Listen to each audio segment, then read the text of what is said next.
Hi friends, welcome to my channel. ಇವತ್ತಿನ ಈ ವಿಡಿಯೋದಲ್ಲಿ ನಾವು ಮುದ್ದು ಸೊಸೆ ಸೀರಿಯಲ್ನ ನಾಳಿನ ಸಂಚಿಕೆಯಲ್ಲಿ ನಡೆಯಲಿರುವ ಅತ್ಯಂತ ಗಂಭೀರವಾದ, ಮನಕಲಕುವ ಮತ್ತು ಮನೆತನವನ್ನೇ ನಡುಗಿಸುವ ಘಟನೆಗಳ ಬಗ್ಗೆ ಬಹಳ ವಿವರವಾಗಿ ಮಾತನಾಡೋಣ. ಅದಕ್ಕೂ ಮುಂಚೆ ನೀವು ನಮ್ಮ ಚಾನಲ್ಗೆ ಇನ್ನೂ ಸಬ್ಸ್ಕ್ರೈಬ್ ಮಾಡಿಲ್ಲ ಅಂದರೆ ದಯವಿಟ್ಟು ಈಗಲೇ ಸಬ್ಸ್ಕ್ರೈಬ್ ಮಾಡಿ, ಪಕ್ಕದಲ್ಲಿರುವ ಬೆಲ್ ಐಕಾನನ್ನು ಕ್ಲಿಕ್ ಮಾಡಿ. ಯಾಕಂದರೆ ಇಂತಹ ಎಮೋಷನಲ್ ಮತ್ತು ಡೀಪ್ ಅನಾಲಿಸಿಸ್ ನಿಮಗೆ ಪ್ರತಿದಿನ ಸಿಗಬೇಕು ಅಂದರೆ ನಿಮ್ಮ ಸಪೋರ್ಟ್ ನಮಗೆ ತುಂಬ ಮುಖ್ಯ.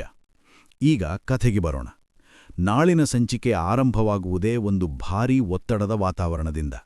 ಮದುವೆ ಮಂಟಪದಲ್ಲಿ ಎಲ್ಲರೂ ಇದ್ದಾರೆ, ಆದರೆ ಯಾರ ಮುಖದಲ್ಲೂ ಸಂತೋಷ ಇಲ್ಲ. ಭದ್ರಾ ಮತ್ತು ವಿನಂತಿಯ ಮದುವೆ ನಡಿಬೇಕು ಅನ್ನೋ ಕ್ಷಣದಲ್ಲಿ ಈಶ್ವರಿ ಒಂದು ಮಾತು ಹೇಳ್ತಾಳೆ. ಈ ಮದುವೆ ಆಗಬಾರದು. ಅಷ್ಟೇ, ಒಂದು ವಾಕ್ಯ. ಆದರೆ ಅದರ ಎಫೆಕ್ಟ್ ಇಡೀ ಮನೆಗೆ ಭೂಕಂಪದಂತೆ ಬೀಳುತ್ತದೆ. ಸಾವಿತ್ರಿಗೆ ಇದು ಅಸಹನೀಯ. ಇಷ್ಟು ದೂರ ಎಲ್ಲವೂ ತನ್ನ ನಿಯಂತ್ರಣದಲ್ಲಿದೆ ಅಂತ ಅಂದುಕೊಂಡಿದ್ದ ಸಾವಿತ್ರಿ ಈಶ್ವರಿಯ ಮಾತಿನಿಂದ ಬೆಚ್ಚಿಬೀಳುತ್ತಾಳೆ. ತಕ್ಷಣವೇ ಕೋಪಗೊಂಡು, ಏನು ಮಾತಾಡ್ತಿದ್ಯಾ ಈಶ್ವರಿ? ಮದುವೆ ನಿಲ್ಲಿಸೋಕೆ ನಿನಗೆ ಯಾರು ಅಧಿಕಾರ ಕೊಟ್ರು ಅಂತ ಪ್ರಶ್ನೆ ಹಾಕ್ತಾಳೆ. ಈಶ್ವರಿ ಇಲ್ಲಿ ಕೂಗಾಡಲ್ಲ, ಶಾಂತವಾಗಿ ಆದರೆ ಗಟ್ಟಿಯಾಗಿ ಹೇಳ್ತಾಳೆ. ಇನ್ನೊಂದು ಸ್ವಲ್ಪ ಹೊತ್ತಿನಲ್ಲಿ ವಿದ್ಯಾ ಅವರ ತಂದೆ ಚೆಲ್ವ ಬರ್ತಿದ್ದಾರೆ. ಅವರು ಬಂದ ಮೇಲೆ ಎಲ್ಲಾ ಸತ್ಯ ಗೊತ್ತಾಗುತ್ತೆ. ಅಲ್ಲಿಯವರೆಗೂ ಯಾವುದೇ ಕಾರಣಕ್ಕೂ ಈ ಮದುವೆ ಆಗಬಾರದು. ಇಲ್ಲಿ ಈಶ್ವರಿಯ ಪಾತ್ರ ಬಹಳ ಮುಖ್ಯವಾಗುತ್ತೆ. ಯಾಕಂದ್ರೆ ಇಷ್ಟು ದಿನ ಮೌನವಾಗಿದ್ದ ಈಶ್ವರಿ ಮೊದಲ ಬಾರಿಗೆ ಸಾವಿತ್ರಿಯ ವಿರುದ್ಧ ನಿಂತಿದ್ದಾಳೆ. ಇದನ್ನು ನೋಡಿದ ಸಾವಿತ್ರಿಗೆ ಒಳಗೊಳಗೆ ಭಯ ಶುರುವಾಗುತ್ತೆ. ಹೊರಗೆ ಕೋಪ ತೋರಿಸುತ್ತಾಳೆ, ಆದರೆ ಒಳಗೆಲ್ಲೋ ಒಂದು ಕಡೆ ಏನೋ ದೊಡ್ಡದು ಆಗೋಕಿದೆ ಅನ್ನೋ ಅನುಮಾನ ಹುಟ್ಟುಕೊಳ್ಳುತ್ತೆ. ಇನ್ನೊಂದೆಡೆ ವಿನಂತಿಯ ಮನಸ್ಥಿತಿಯಂದ್ರೆ ಭಯ, ಆತಂಕ, ಗಾಬರಿ, ಗೊಂದಲ ಎಲ್ಲವೂ ಒಂದೇ ಸಮಯದಲ್ಲಿ. ಚೆಲ್ವ ಬರ್ತಿದ್ದಾರೆ ಅನ್ನೋ ಮಾತು ಕೇಳಿದ ತಕ್ಷಣವೇ ವಿನಂತಿಯ ಮುಖ ಬಿಳಿಯಾಗತ್ತೆ. ಸಾವಿತ್ರಿಯ ಕಡೆ ನೋಡ್ತಾಳೆ. ಸಾವಿತ್ರಿಯ ಕಣ್ಣಲ್ಲೂ ಆತಂಕ ಸ್ಪಷ್ಟವಾಗಿ ಕಾಣುತ್ತದೆ. ಇಬ್ಬರೂ ಒಬ್ಬರನ್ನೊಬ್ಬರು ನೋಡಿಕೊಂಡು ಮಾತಾಡದೇ ಇದ್ರೂ ಒಂದೇ ಪ್ರಶ್ನೆ, ಇದೀಗ ಏನ್ಮಾಡೋದು? ಅಷ್ಟರಲ್ಲಿ ಚೆಲ್ವ ಬರ್ತಾನೆ. ಅವನ ಜೊತೆ ಲೋಕಿಯೂ ಇದ್ದಾನೆ. ಲೋಕಿಯನ್ನು ನೋಡಿದ ಕ್ಷಣವೇ ವಿನಂತಿ ಮತ್ತು ಸಾವಿತ್ರಿ ಇಬ್ಬರ ಹೃದಯ ಜೋರಾಗಿ ಬಡಿತ ಶುರುವಾಗುತ್ತೆ. ಯಾಕಂದ್ರೆ ಲೋಕಿ ಅಂದ್ರೆ ಮರೆಮಾಚಿದ ಸತ್ಯದ ಜೀವಂತ ಸಾಕ್ಷಿ. ಚೆಲ್ವ ಬಂದ ಕೂಡಲೇ ಹೇಳ್ತಾನೆ, ನಾನು ಇಲ್ಲಿಗೆ ಬಂದಿರೋದು ಮದುವೆ ನಿಲ್ಲಿಸೋಕೆ ಅಲ್ಲ, ಸತ್ಯ ಹೇಳೋಕೆ. ಈ ಮಾತು ಕೇಳಿದ ಕ್ಷಣಕ್ಕೆ ಮಂಟಪದಲ್ಲಿ ಮೌನ ಆವರಿಸುತ್ತದೆ. ಯಾರಿಗೂ ಏನು ಮಾತಾಡಬೇಕು ಅನ್ನೋದೇ ಗೊತ್ತಾಗಲ್ಲ. ಶಿವರಾಮೇಗೌಡರು ಮುಂದೆ ಬಂದು ಕೇಳ್ತಾರೆ, ಏನು ಸತ್ಯ? ಯಾರ ಬಗ್ಗೆ ಸತ್ಯ?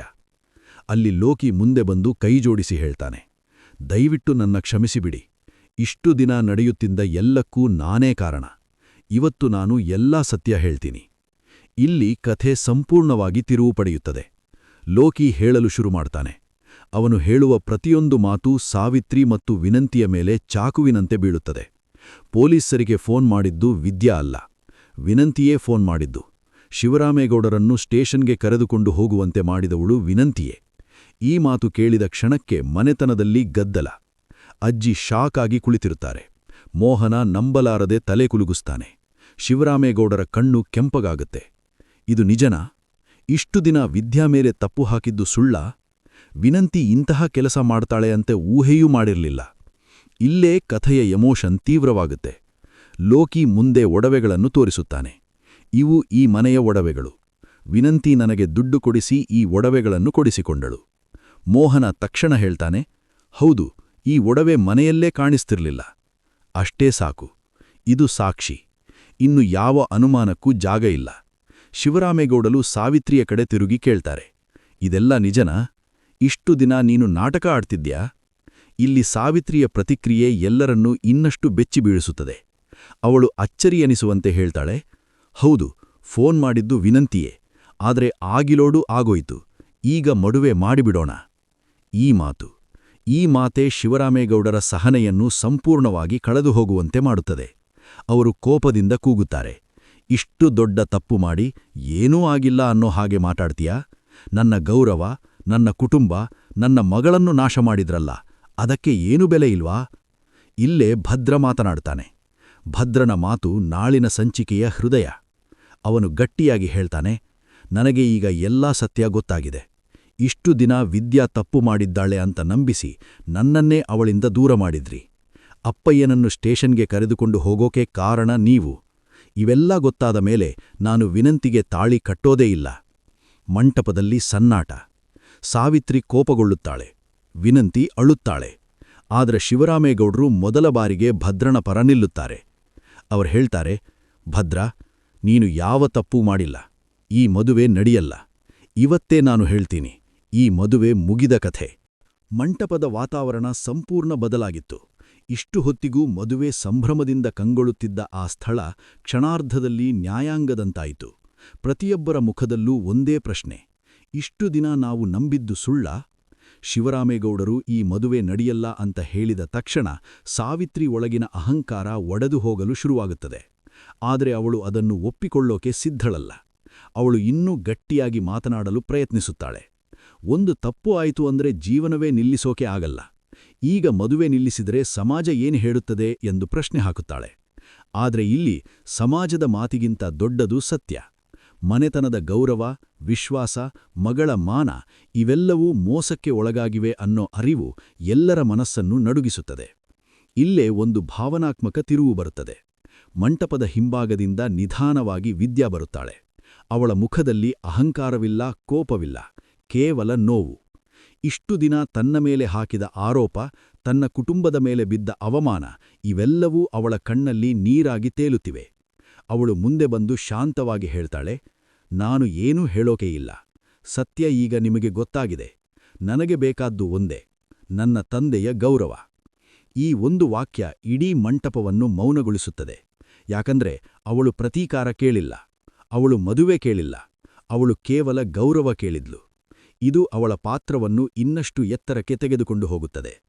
ಶಿವರಾಮೇಗೌಡರು ಕಣ್ಣೀರಿನಿಂದ ವಿದ್ಯಾ ಕಡೆ ನೋಡುತ್ತಾರೆ. ಮಗಳೇ, ನಿನ್ನ ಮೇಲೆ ಅನುಮಾನ ಮಾಡಿದ್ದು ನನ್ನ ಜೀವನದ ದೊಡ್ಡ ತಪ್ಪು. ಅವರು ಕೈಜೋಡಿಸುತ್ತಾರೆ. ಈ ಕ್ಷಣ ಎಮೋಷನಲ್ ಪೀಕ್. ಇಲ್ಲಿ ಭದ್ರನ ಒಳಗಿನ ಸಂಘರ್ಷ ಆರಂಭವಾಗುತ್ತದೆ. ಇಷ್ಟು ದಿನ ವಿದ್ಯಾಳನ್ನು ದೂರ ಇಟ್ಟುಕೊಂಡಿದ್ದು, ಅವಳನ್ನು ನಂಬದೇ ವರ್ತಿಸಿದ್ದು ಎಲ್ಲವೂ ಅವನ ಮನಸ್ಸಿನಲ್ಲಿ ಪಶ್ಚಾತ್ತಾಪವಾಗಿ ಹೊಡೆಯಲು ಶುರುವಾಗುತ್ತದೆ. ಅವನು ನಿಧಾನವಾಗಿ ವಿದ್ಯಾ ಬಳಿ ಹೋಗಿ ಹೇಳ್ತಾನೆ, ನನ್ನ ಕ್ಷಮಿಸು, ನಾನು ನಿನ್ನನ್ನು ನಂಬಲಿಲ್ಲ. ವಿದ್ಯಾ ತಕ್ಷಣ ಕ್ಷಮಿಸಲ್ಲ. ಅವಳು ನಿಶ್ಶಬ್ದ. ಆ ನಿಶ್ಶಬ್ದವೇ ಭದ್ರನಿಗೆ ದೊಡ್ಡ ಶಿಕ್ಷೆ. ಇನ್ನೊಂದೆಡೆ ವಿನಂತಿಯ ಸ್ಥಿತಿ ಸಂಪೂರ್ಣ ಕುಸಿತ.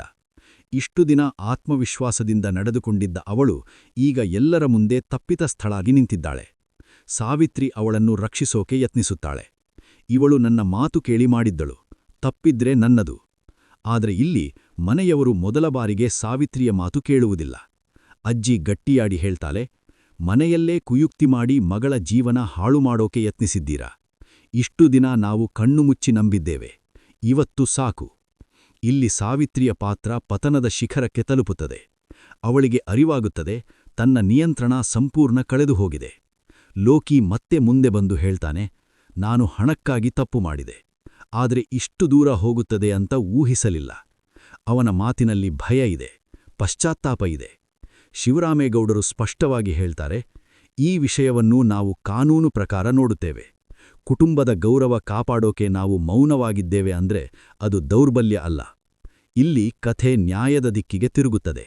ಮಂಟಪ ನಿಧಾನವಾಗಿ ಖಾಲಿಯಾಗುತ್ತದೆ. ಮದುವೆ ಅಲಂಕಾರಗಳು ಇದ್ದರೂ ಸಂಭ್ರಮವೇ ಇಲ್ಲ. ಹೂಗಳು ಒಣಗಿದಂತೆ ಕಾಣುತ್ತವೆ. ಇದು ಸನ್ನಿವೇಶದ ಸಿಂಬಾಲಿಕ್ ಎಫೆಕ್ಟ್. ಸುಳ್ಳಿನ ಮೇಲೆ ಕಟ್ಟಿದ ಸಂಭ್ರಮ ಯಾವತ್ತೂ ಶಾಶ್ವತವಾಗಲ್ಲ ಅನ್ನೋ ಸಂದೇಶ. ಕೊನೆಯ ಕ್ಷಣದಲ್ಲಿ ಭದ್ರಾ ಒಂದು ನಿರ್ಧಾರ ತೆಗೆದುಕೊಳ್ಳುತ್ತಾನೆ. ನನ್ನ ಜೀವನದ ಮುಂದಿನ ಹೆಜ್ಜೆ ನಾನು ತುರ್ತು ನಿರ್ಧಾರವಾಗಿ ತೆಗೆದುಕೊಳ್ಳಲ್ಲ. ಎಲ್ಲರೂ ಶಾಂತವಾಗಲಿ, ಸತ್ಯಕ್ಕೆ ನ್ಯಾಯ ಸಿಗಲಿ, ನಂತರ ಮಾತ್ರ ನಾನು ನನ್ನ ಭವಿಷ್ಯ ನಿರ್ಧರಿಸುತ್ತೇನೆ. ಇದು ಮೆಚ್ಯೂರ್ ಡಿಸಿಷನ್. ಇದು ಅವನ ಪಾತ್ರವನ್ನು ಇನ್ನಷ್ಟು ಬಲಪಡಿಸುತ್ತದೆ. ವಿದ್ಯಾ ಹಿಂತಿರುಗುವಾಗ ಒಂದು ಬಾರಿ ಮನೆ ಕಡೆ ನೋಡ್ತಾಳೆ. ಆ ನೋಟದಲ್ಲಿ ನೋವು, ಪ್ರೀತಿ ಮತ್ತು ಇನ್ನೂ ಸಂಪೂರ್ಣ ಮುಗಿಯದ ಒಂದು ಸಂಬಂಧದ ಸುಳಿವಿದೆ. ಇದು ಮುಂದಿನ ಸಂಚಿಕೆಗಳಿಗೆ ದೊಡ್ಡ ಸಸ್ಪೆನ್ಸ್ ಬಿಟ್ಟುಕೊಡುತ್ತದೆ. ಮುಂದಿನ ಸಂಚಿಕೆಗಳಲ್ಲಿ 3 ಸಾಧ್ಯತೆಗಳು ಕಾಣಿಸುತ್ತಿವೆ. ಮೊದಲದು, ಭದ್ರಾ ಮತ್ತು ವಿದ್ಯಾ ನಡುವೆ ನಿಧಾನವಾಗಿ ವಿಶ್ವಾಸ ಮರುಕಳಿಸುವ ಪ್ರಕ್ರಿಯೆ. ಇದು ಸ್ಲೋ ಎಮೋಷನಲ್ ರೀಬಿಲ್ಡಿಂಗ್ ಆಗಿರಬಹುದು. ಎರಡನೇದು, ಸಾವಿತ್ರಿ ತನ್ನ ತಪ್ಪನ್ನು ಒಪ್ಪಿಕೊಂಡು ಬದಲಾಗುವ ಸಾಧ್ಯತೆ. ಆದರೆ ಅವಳ ಸ್ವಭಾವ ನೋಡಿದರೆ ಇನ್ನೊಂದು ಕುಯುಕ್ತಿ ಮಾಡಲು ಪ್ರಯತ್ನಿಸುವ ಸಾಧ್ಯತೆಯೂ ಕೂಡ ಇದೆ. ಮೂರನೇದು, ವಿನಂತಿ ಸಂಪೂರ್ಣವಾಗಿ ಮನೆತನದಿಂದ ದೂರ ಹೋಗಬಹುದು. ಇದು ಅವಳ ಪಾತ್ರಕ್ಕೆ ಟರ್ನಿಂಗ್ ಪಾಯಿಂಟ್. ಈ ಸಂಪೂರ್ಣ ಘಟನೆಯಿಂದ ಒಂದು ದೊಡ್ಡ ಸಂದೇಶ ಬರುತ್ತದೆ. ಸುಳ್ಳು ಕೆಲವೊಮ್ಮೆ ಗೆಲ್ಲುವಂತೆ ಕಾಣಬಹುದು, ಆದರೆ ಸತ್ಯ ತಡವಾದರೂ ಗೆಲ್ಲುತ್ತದೆ. ವಿಶ್ವಾಸ ಒಮ್ಮೆ ಒಡೆದರೆ ಮತ್ತೆ ಕಟ್ಟುವುದು ತುಂಬಾ ಕಷ್ಟ, ಆದರೆ ನಿಜವಾದ ಸಂಬಂಧ ಇದ್ರೆ ಸಮಯ ಅದನ್ನು ಮತ್ತೆ ಜೋಡಿಸಬಹುದು. ಹಾಗಿದ್ರೆ ಫ್ರೆಂಡ್ಸ್, ಇವತ್ತಿನ ಈ ಸಂಚಿಕೆಯ ಬಗ್ಗೆ ನಿಮ್ಮ ಅಭಿಪ್ರಾಯ ಏನು? ಭದ್ರಾ ಸರಿಯಾದ ನಿರ್ಧಾರ ತೆಗೆದುಕೊಂಡನಾ? ವಿದ್ಯಾಳಿಗೆ ನ್ಯಾಯ ಸಿಕ್ಕಿದೆಯಾ? ಇಲ್ಲ ಇನ್ನೂ ಏನಾದರೂ ದೊಡ್ಡ ತಿರುವು ಬಾಕಿಯಿದೆಯಾ? ನಿಮ್ಮ ಅಭಿಪ್ರಾಯವನ್ನು ಕಮೆಂಟ್ನಲ್ಲಿ ತಪ್ಪದೆ ಬರೆಯಿರಿ. ನಾನು ಪ್ರತಿಯೊಂದು ಕಮೆಂಟ್ ಓದುತ್ತೇನೆ. ಈ ವಿಡಿಯೋ ನಿಮಗೆ ಇಷ್ಟವಾದರೆ ಲೈಕ್ ಮಾಡಿ, ನಿಮ್ಮ ಫ್ರೆಂಡ್ಸ್ ಜೊತೆ ಶೇರ್ ಮಾಡಿ. ಇಂತಹ ಎಮೋಷನಲ್ ಮತ್ತು ಡೀಪ್ ಅನಾಲಿಸಿಸ್ ಪ್ರತಿದಿನ ನೋಡಬೇಕು ಅಂದ್ರೆ ನಮ್ಮ ಚಾನಲ್ಗೆ ಇನ್ನೂ ಸಬ್ಸ್ಕ್ರೈಬ್ ಮಾಡಿಲ್ಲ ಅಂದ್ರೆ ಈಗಲೇ ಸಬ್ಸ್ಕ್ರೈಬ್ ಮಾಡಿ, ಪಕ್ಕದಲ್ಲಿರುವ ಬೆಲ್ ಐಕಾನ್ ಅನ್ನು ಕ್ಲಿಕ್ ಮಾಡಿ ಆಲ್ ಅಂತ ಆಯ್ಕೆ ಮಾಡಿಕೊಳ್ಳಿ. ಆಗ ನಾವು ಹಾಕೋ ಪ್ರತಿಯೊಂದು ವಿಡಿಯೋ ನಿಮಗೆ ಮೊದಲು ನೋಟಿಫಿಕೇಶನ್ ಬರುತ್ತೆ. ನಿಮ್ಮ ಸಪೋರ್ಟ್ ನಮಗೆ ತುಂಬಾ ಶಕ್ತಿ. ನಿಮ್ಮ ಒಬ್ಬ